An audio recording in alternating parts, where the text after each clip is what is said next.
Okay, guys, so in the last video, we talked about Pickle. As you recall, Pickle is a built-in Python module. You don't have to install anything. It's commonly used to serialize. That means save it create a string out of it, persist it, and reload that particular model. It's most commonly used for ML models, although it can really be used for really anything. So essentially, you take an object, any Python object, and you save it to a string, which you can then save to a file. That process called pickling.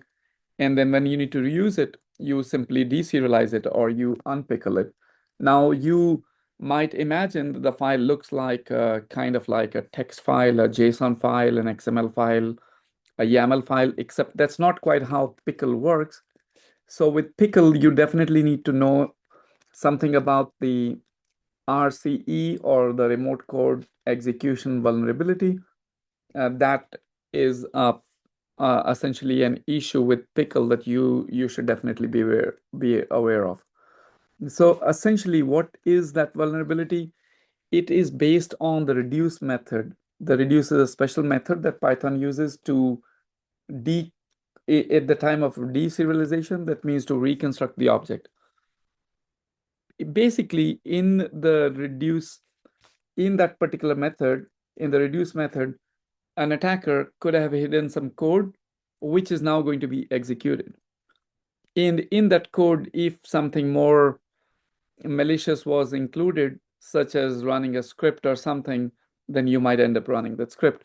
So that is one vulnerability you should definitely be familiar with. Let me show you a little bit of code so you can see what that looks like and what that exploit kind of looks like. Here, let me share my screen so you can see.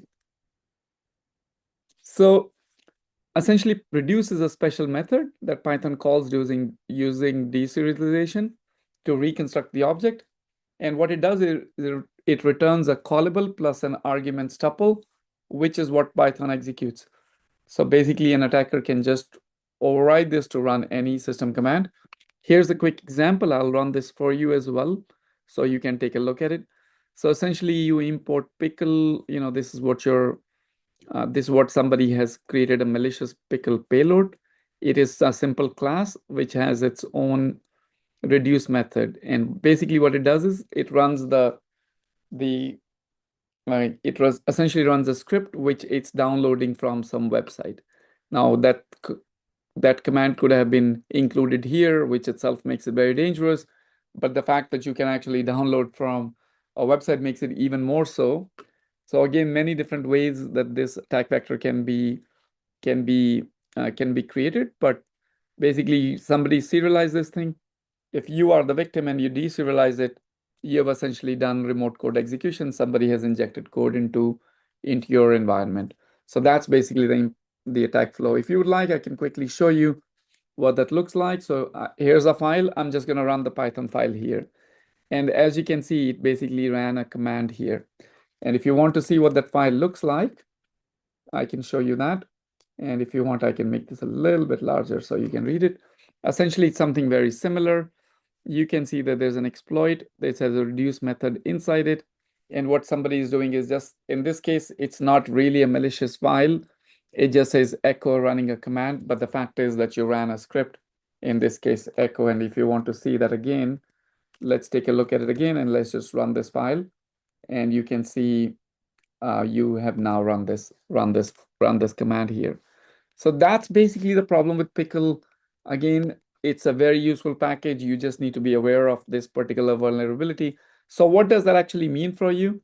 There are many different real world attack vectors here. ML model files is basically the main scenario, main use case of Pickle.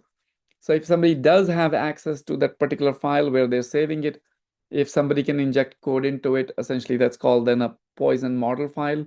A poison model file could then lead to further corruption.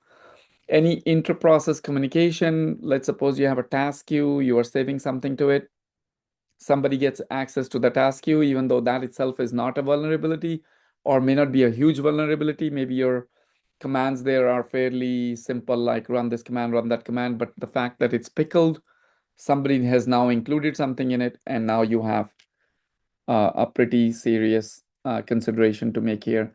In Jupyter Notebook, even though Jupyter Notebooks are maybe a little bit more secure in the sense that they will run this command in a separate place, still it can be the case. Okay, now in the older Flask Django deployments, the web session cookies were themselves serialized using Pickle, so they were definitely um, some attack vectors.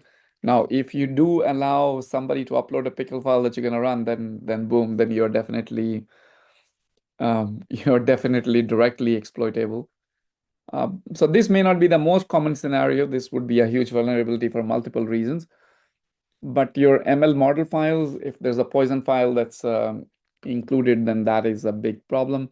Again, Pickle is otherwise great. I want you to definitely use it. That's the reason we did that whole video over there.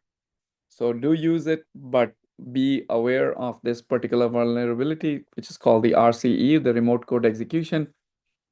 Basic premises: don't unpickle that something else, that someone else pickled, or just like the baggage handlers at the, in the during the airport, the screening people ask you, has somebody else been in control of your package, of your bag? And you say, no, I've been maintaining control of the bag. Then you should trust it. Otherwise, if somebody else has been having access to that particular file, the particular model, the particular interprocess communication, even if it's something on your SQS queue, etc., don't unpickle it. If and simply validate it. There are multiple ways to validate it. Once you're aware of this problem, you can really solve this problem. Now, the same thing also happens in Java, but in a slightly different way. I'll try to make a separate video out of it. That doesn't really affect Pickle, but if you're using Pickle, which I know many of you all are, just be aware of this. All right, have fun, keep learning.